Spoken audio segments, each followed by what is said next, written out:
What's up, everybody? This is CJ, aka the Lone Wolf, coming to you here from the Wolf's Cave. It is finally done after 48 teams played in the World Cup in about a month and a half. It's done. It's over.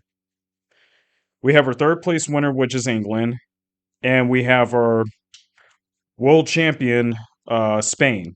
So, yeah, that was um that was kind of odd for those two games, but to me, it was entertaining nonetheless. Um, it was. I felt like third place was kind of an important game for England. I didn't think they would be able to pull it off in that fashion, but they did. It was definitely odd. It definitely surprised a lot of people, but England got really happy about it. France kind of shocked, but I guess third place wasn't important. Seeing two different rosters for both of them playing in the third place game, that's not Harry Kane or Jude Bellingham to start things out. I don't even think Osman Dembele started things out. And yeah, it got out of control with a four to one. No, it is it 4-1. Yeah, 4-1 at half. Very odd, but I'll go into it. I'll go into it in just a moment. I did have a fun time. I watched the third place game at home, and then I went out with a couple of friends to the casino to watch the game. Um, not really big on going to a big time event at a public place because it gets massively crowded. It's hard to find a seat, and even when you find a seat, you won't be able to hold it down unless you're buying something. So that's exactly how I feel. Um, well, that's exactly how I felt with it. You know, I got to watch the first half at a restaurant where the sports book was at. All seats were taken up by people who got there before us. But at least we got to watch the first half. We already bought food and everything and drinks. We were good to go. Second half, went to the other end. At least I got to watch it. I was so focused on it. I paid half attention to my friends just playing tables or gambling or something like that. And I got locked in on it. I got locked into the very end of it and even took a seat at one of the machines that wasn't occupied and just enjoy myself with it. Um, yeah, but it was definitely different than the places that I've gone to. You know, this was something my family and I we were going to do for the Super Bowl, but you know, went to a bar, got food and a drink, and then just went right back to the hotel to watch the game. I honestly felt more comfortable just being at home and watching a championship, but it's not for everybody. Some people like to be in a public area just to, you know, I guess just to be around the public and just experience everything, which I got to. I mean, I got to see different people who were fans of the game, whether they were gambling, betting, or just watching it for fun, which I do all the time. I watch it for fun all the time anyway. So, yeah. Let's get right into the third place game. As I said before, it started out 4-1, getting into half. It was already out of control at 4-0. I didn't expect the game to be like that. I was thinking France goes wild with scoring, and England, as they did that game, they would go wild with scoring as well too. And it didn't start out that way. I think mainly everybody, almost me as well too, we're about done with it, right? I'm like, it's 4-1. It's 4-1. There's no chance France is coming back, right? That's usually how it plays in soccer. But I think Mbappe's score before half may have woke France up a little bit. And at that point, they're like, "F it, we're just gonna go out in the blaze of glory no matter what." So they brought back in Dembele. I don't know if they brought back in any main starters that played pretty much the entire tournament before Deschamps benched a few of them outside of Mbappe being the main starter for that team in that third place game. But once that happened, all of a sudden it looked like France was coming back. It was 3-4.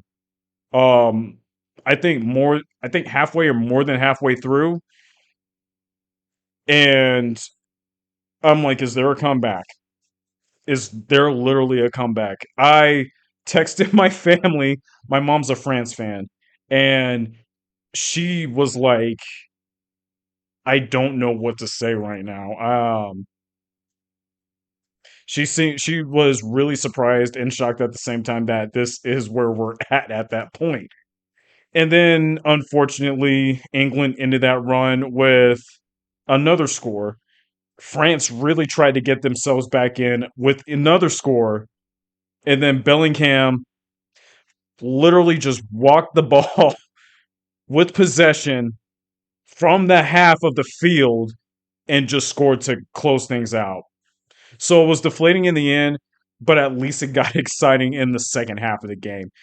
It was, again, it was pretty bad to start things out, and then eventually France closed in to make it more interesting before Bellingham just kind of deflated the whole entire thing.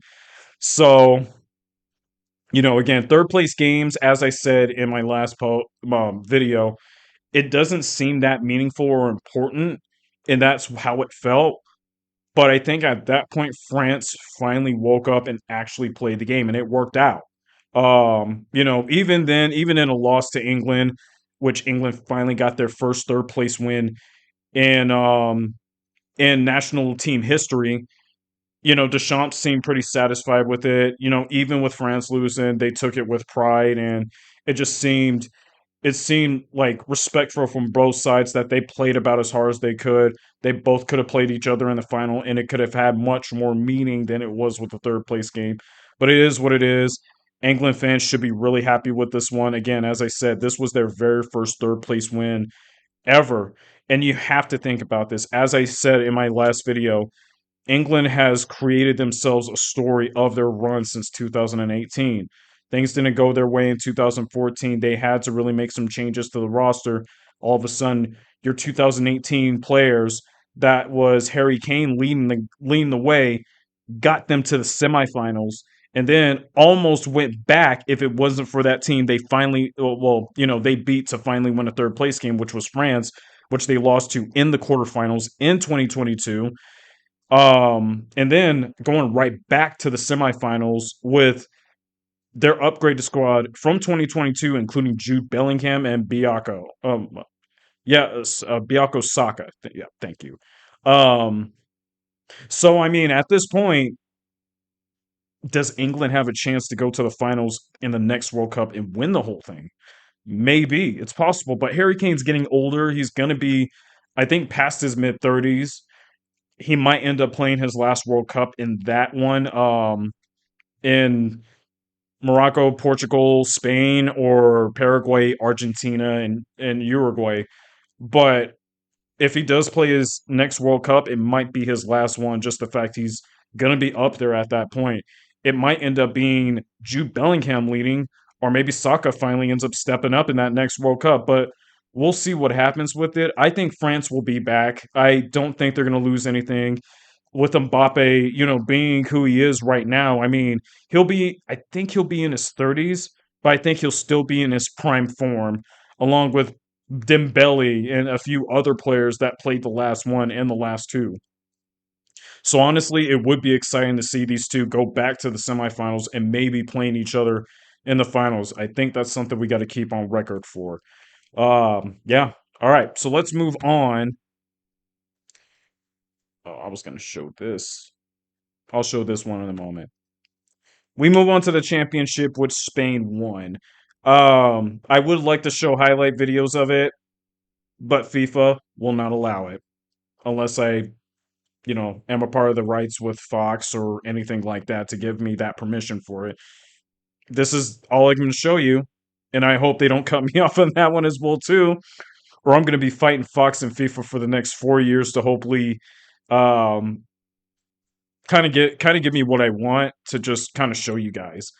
And if they feel even more pissed off about it, they might go as far as, I don't know, banning my favorite national team, which is actually Argentina.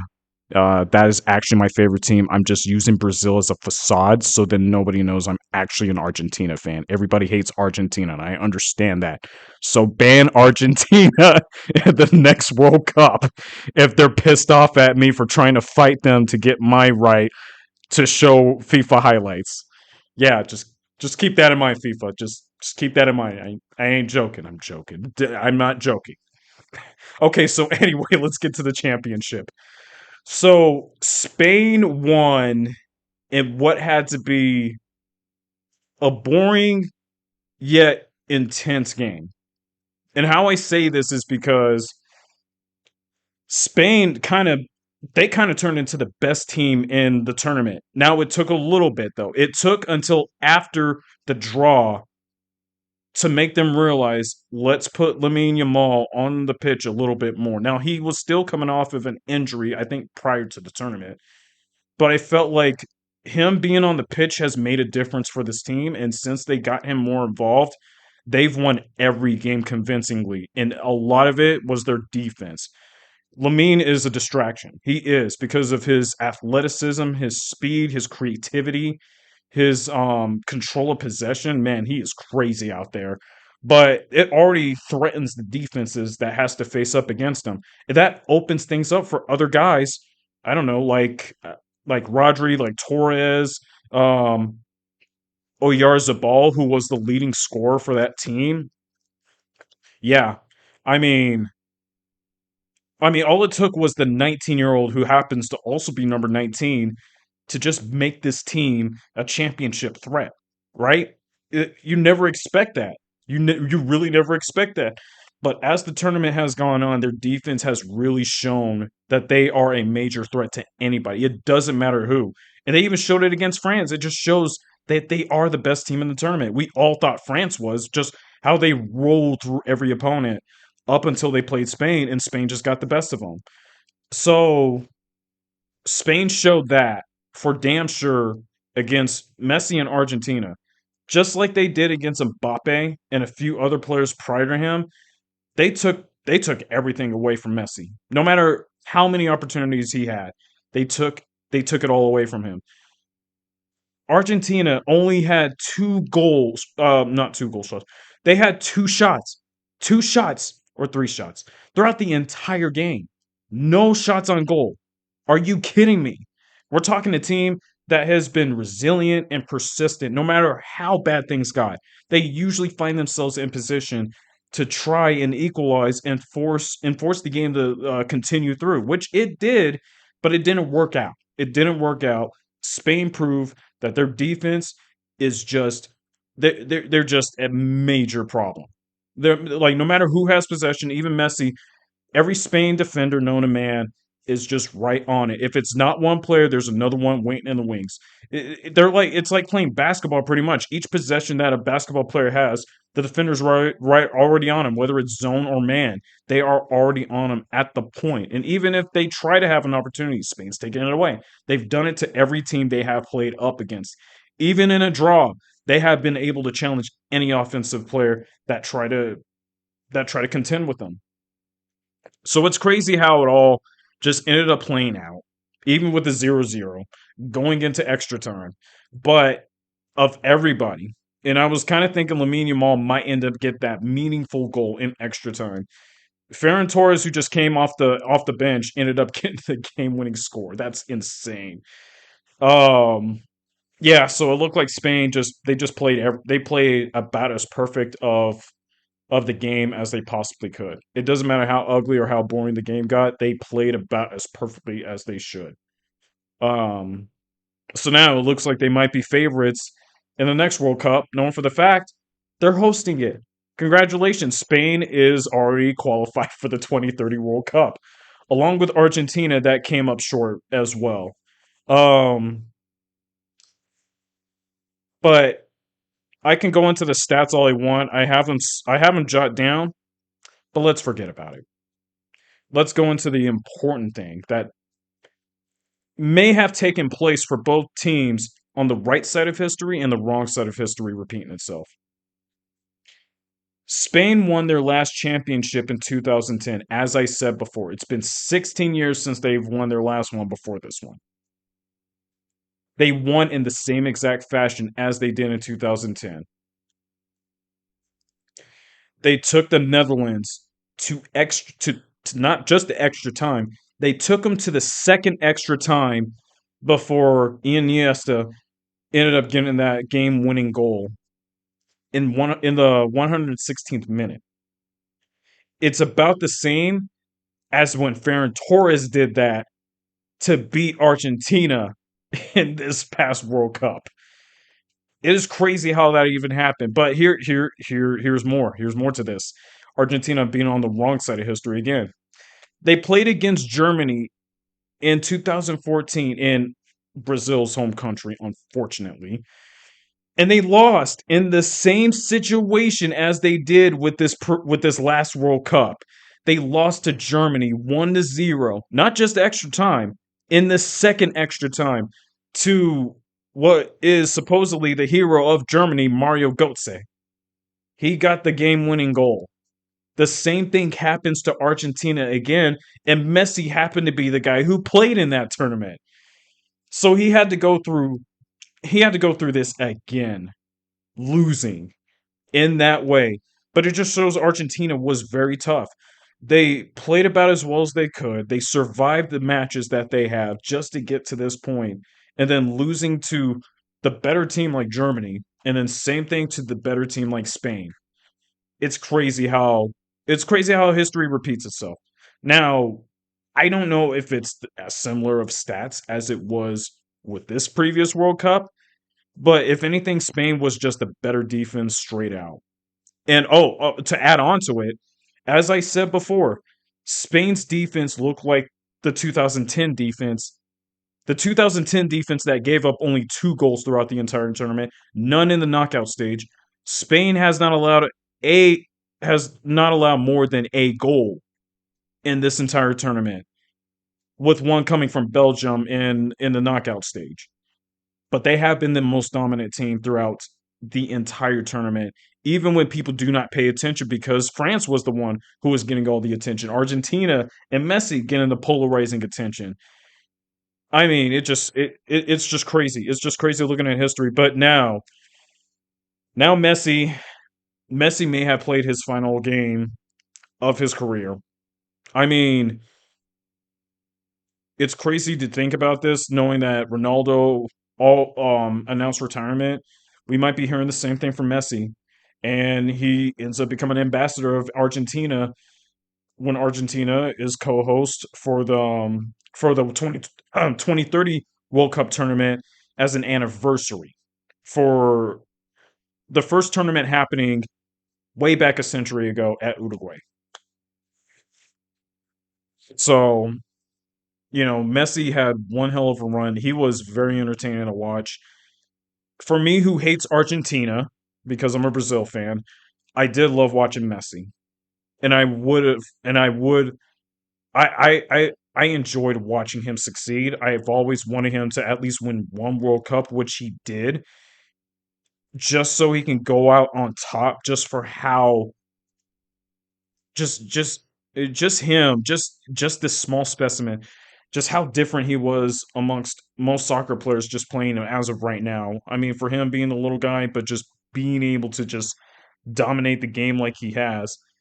I mean, I think he deserves to go out on top, which he did in the last one. Almost did it again, which thank God I didn't want that to happen again.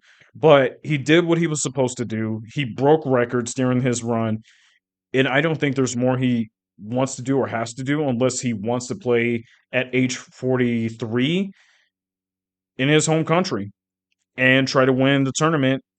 Not in his home country, not in his home country per se, but just win the tournament, knowing the fact that Argentina was one of the 6 hosts in that 2030 World Cup tournament. But we will see. I think he most likely retires, but anything can happen. Okay, so here's my takeaway of the whole entire tournament. I think it was awesome. I think it was great. I think just having every country come to America and just enjoying everything from the tournament to our cultural lifestyle, and just interacting with everybody, whether it's us or other fans that's from like Canada, Mexico, or just even outside the countries that came in. I mean, we all just came together. As I said before in one of my videos, we got to be welcoming to these people. Outside the fact that Iran wasn't treated equally about this, surprisingly enough, it is what it is. I feel bad for Iran. I'm sorry they got the treatment that they did not deserve. Hopefully things calms down in their country, but I can't say anything about it. I'm not a politician, and I can give a shit about politics. But I'm hoping for better. I'm hoping for better for it because the whole point is just playing the sport. It has nothing to do with politics. People might say otherwise. Unfortunately, thank you, Trump, for effing it up for USA. But I think for the most part, I think it was awesome. I think it was awesome just being able to see everybody come together, enjoy themselves, and just bringing their culture to us as much as we introduce our culture to them. For some people that may not have been experienced over it, but it was fun. Me going to the World Cup, being one of the 6 million people that attended throughout this entire tournament. This was great. It's something I'm never gonna forget. I got pics and videos over it. Um, yeah, so it's just something I'm gonna be looking back on for a good bit, and I can't wait for the next one. Hopefully, I can be at that one. Yeah, and before I go, well, not before I go, before I move on, I want to say this. This is something I've learned since doing this World Cup information. I think there's more I can dig into because I've only done histories on the World Cup stuff, and I feel like now I'm seeing like other I'm seeing like lead nation games, like the African Nations Cup, the Asian Cup, of course, CONCACAF, which I watch, and the South American Cup games that includes Argentina, Brazil, Paraguay, and all those teams that are out down there. It seems like these games to me, it seems like these games kind of revs up to the main World Cup. And I feel like I want to do my research on it just a little more just to get an idea of some of the teams that either qualified or qualifying. It might give me a chance to actually tell more of a story for each one of those teams that qualifies to the 2030 World Cup. Hopefully not 64 teams. Holy crap, it is way too much, especially the fact this last World Cup did not take a damn day off after the group stage before the knockout stage. Holy crap, it's going to be a lot of work for it. And for all I know, we might be looking at 2 months of this, like 2 full months of the World Cup for the 2030 if it does go up to 64. It's a lot of work. I'm not kidding with you, man. It was a lot of work. But yeah, I plan on doing a little bit of studying and researching on some of these nations to kind of like to build up to it. Like I've watched the Euro Cup, I watched CONCACAF, Gold Cup, and all that stuff, but I did not know much about the African nations or the Asians Cups. I don't know if the Oceanias do that as well too. I know there's like a playoff or a series of playoffs just to qualify for it. But I would love to learn more about this just to kind of help me out for the future, just like I do with football. Yeah, but now that I'm done, now that I'm done with football, now we can get to some real football. You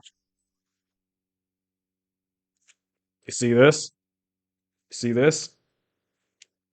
The NFL's coming back in about 2 weeks with a Hall of Fame game. I cannot wait for it. I would like to go up and just take, you know what? F it. You might not hear me, but I'm taking the flag down.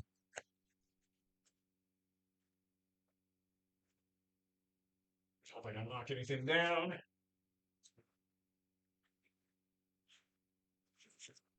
Now that we're past football, now we're ready for some real football. So here's what's next for me. I'm gonna take a few weeks off to take a break from talking about sports and just do my research to prepare for college football and the NFL. No promises I'm going to do my information on the NFL. It's honestly a lot of work. And, you know, I went to Indianapolis for the football conference and the NFL combine, and it gave me a perspective on everything after just being there for it. It was definitely a great learning experience. And if I wanted to go to another conference for it, I would. Um, but not next year. I got a lot of stuff I got a lot of stuff I have to have planned for next year. But it gave me a lot of perspective, and I feel much more comfortable being in the world of college football than I am with the NFL.